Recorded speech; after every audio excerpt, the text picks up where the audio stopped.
Y'all are too much. We are nearing 4,500 subscribers here on YouTube, which just blows my mind. Y'all know I'm a shit editor, right? You almost love the pain and agony you get from Arma and want it to carry over here on YouTube as well. I feel that. But with all seriousness, thank you. I mean, this is by far the best game on the market. Like, what other game allows you to mod your own server to this kind of level? You can literally create any type of game style you want on here. And with all the active servers right now, you could go for weeks without playing the same one over again. It's truly just insane. Hence, I guess why I'm making all these videos to show you what's out there. So, with that being said, I think it's time I introduce my top looter shooter servers of Arma Reforger for 2025. So let's begin.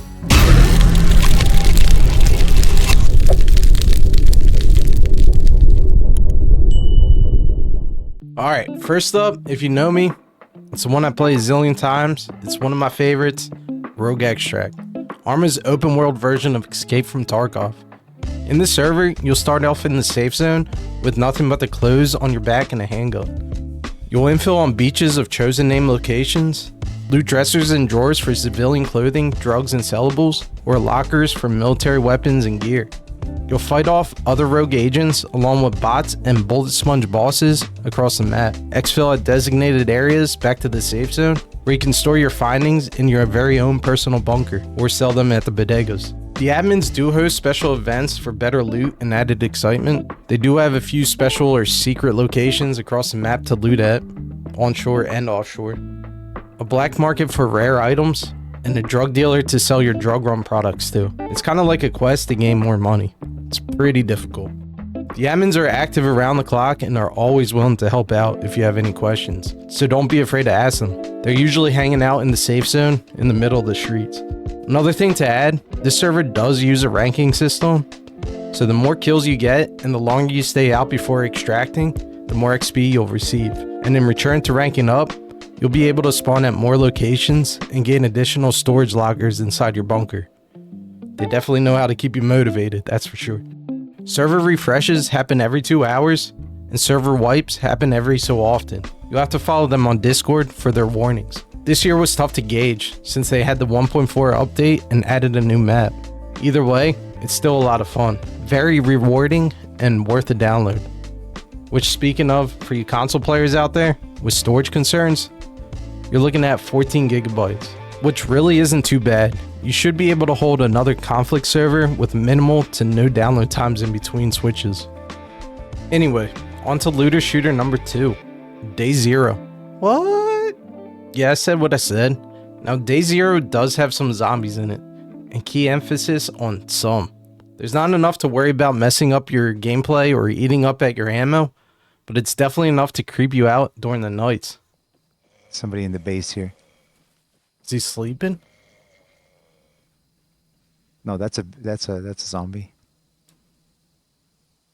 The zombie ahead of us here. The fuck?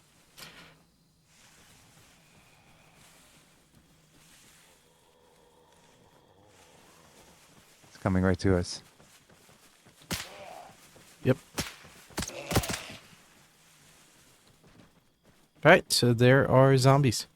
I believe Ruckus and I only came across 2 actual zombies during their time on the server. I guess that goes with the name though.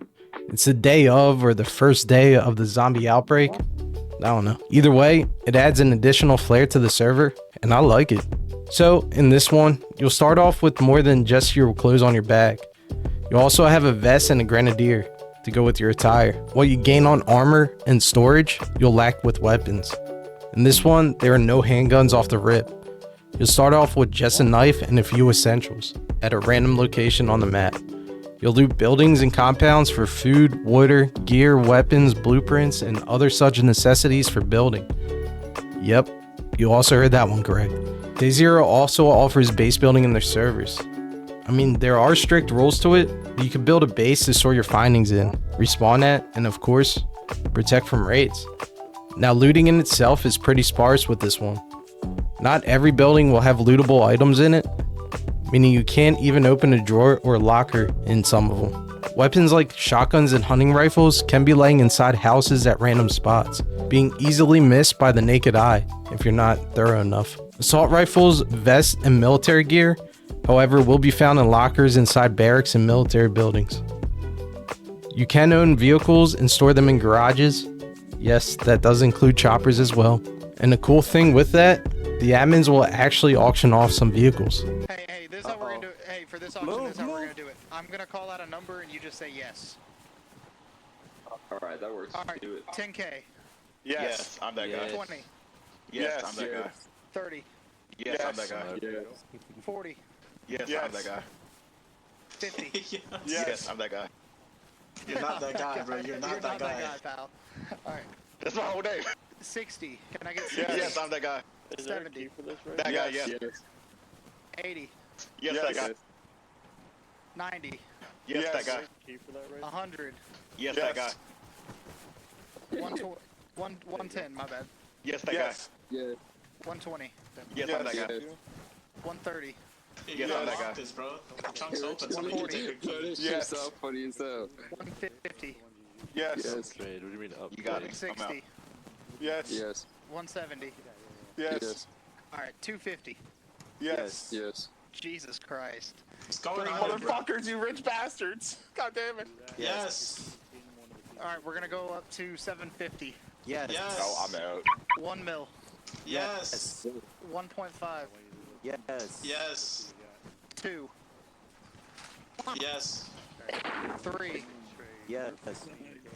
Whoa, we're at 3 mil. 3.5. 3.5, anybody? Suburban. 3.5 to Suburban. 3.5 going once. Going Yes. twice. Oh, Wait, how much? For how much Suburban? How much for It the would be- Suburban? Suburban's at 3.5. It would be 2 is 2 to raise it. Oh. 3.5 going once. Going twice. Yes. Sold to Suburban. Now, Ruckus and I didn't get too deep into this one yet, but it has a lot of interesting things going for it, like offshore looting locations, a black market for high-end items, joining of crews, which you can see their locations on the map, and shareable things using an access code. It's definitely a long grind to be successful at. Currently, it's sitting at 12.8 gigabytes of space, a little less than Rogue Extract, which again should also allow you to be able to have a conflict server with minimal download times in between. I'll have to create a video for more details on the server, that's for sure, but for now, I think you get the gist. So let's hop to my next suggestion, Reforge Z. Now, I don't know why this one isn't filled all the time. I understand it's more hardcore than the others, as in movement is slower and weapon sway is increased, but for some reason, I'll only see like a max of 50 to 60 people inside. Hopefully this video can do it some justice and get more people in it. Hopefully. Well, in Reforge Z, you'll start off in a random location on the map with the bare necessities, similar to Day 0, except this time, no armor and no added storage. Just a knife, a bike, your clothes, and essentials, as in a map. Looting here is very tedious, and honestly, for looting style games, it should be how everyone does it. You have access to almost every piece of furniture in the building, from the usual cabinets, desks, and drawers, to filing cabinets, side tables, medicine cabinets, and even the washing machines and hampers.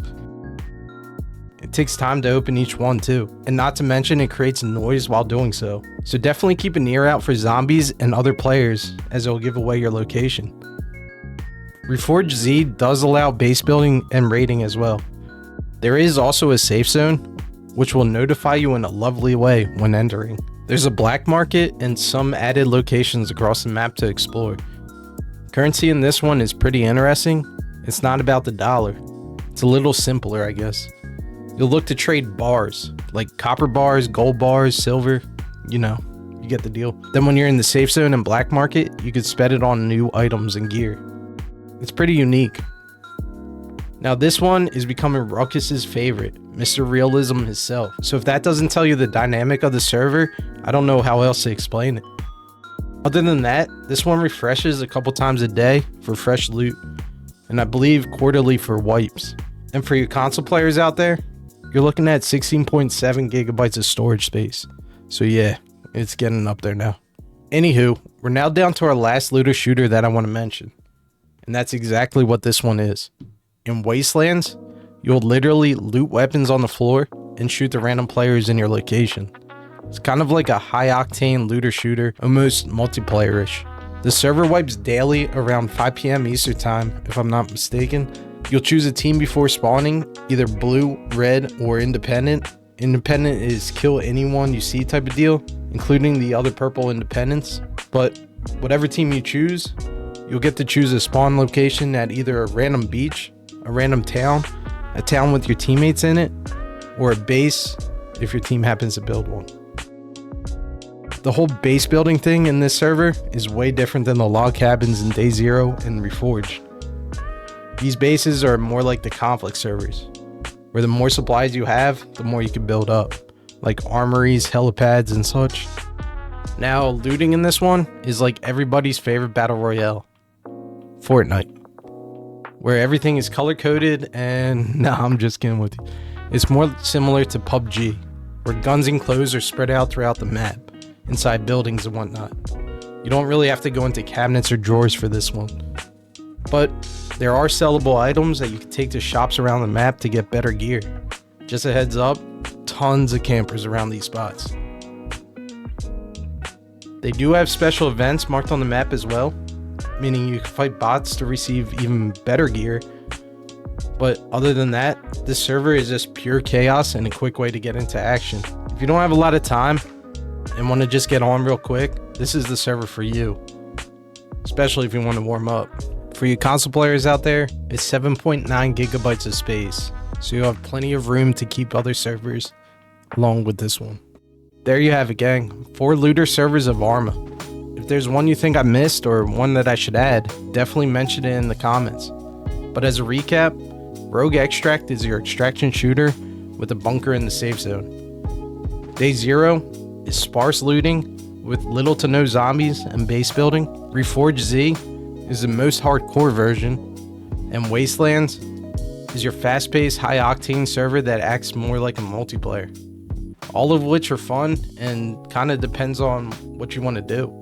It would be cool to see one admin combine all the mods into one extreme looter shooter, like the weapons on the floor of Wasteland, the infill and extraction of Rogue Extract, the lootable items of Reforged Z, and the creativity of Day Zero. But 'tis just a pipe dream. So, until next time, I'll see you in the next one, where I'll just catch you out on the battlefield. Thanks for watching.